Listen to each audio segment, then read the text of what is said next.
much. And Dr. Slaoui, thanks for being here. A really historic day. I mean, walk us through what the process looks like from here, getting this vaccine to market, what the regulatory process looks like.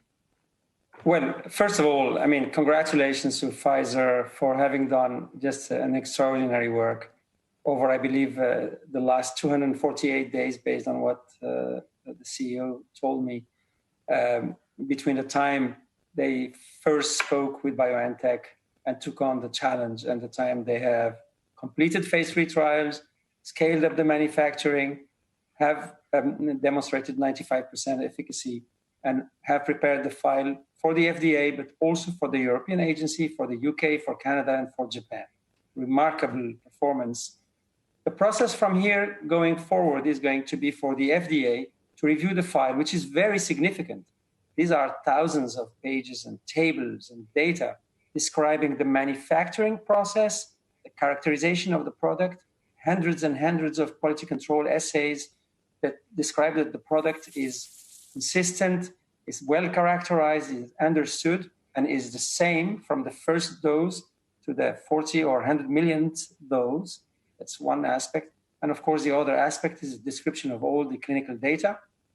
The FDA has announced that they may be having a VRBPAC meeting, which is their advisory committee, held in public where everybody can listen, where the FDA will describe, after having spent about 2 weeks or 10 days analyzing the data in depth, here is our take on the data, where Pfizer will describe their take on the data, and then where the VRBPAC will discuss these data and their interpretation and make a recommendation or an advice to the FDA, which, by the way, the FDA may or may not go with that advice fully. Usually they do, of course.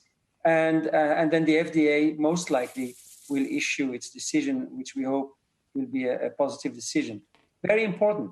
At the same time, the CDC and its advisory committee for immunization practices will be reviewing the same data in order to minimize to the shortest possible time, hopefully a few hours or maybe maximum a day, the period of time between an EUA approval and an ACIP CDC recommendation for how to prioritize the use of this vaccine.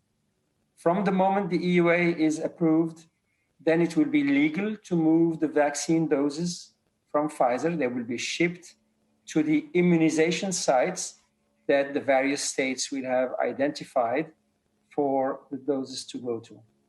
We would have already... Dr. Slaoui. Okay, yes?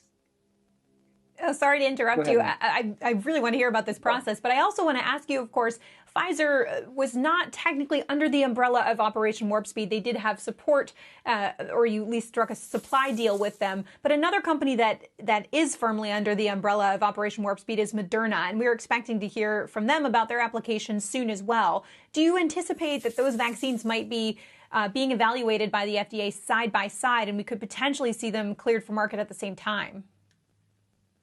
So, Meg, first, Pfizer was part of the operation from the time we signed the agreement with them. Clearly, it was a different type of partnership, much more, arm's length, where Pfizer have driven almost everything that was done.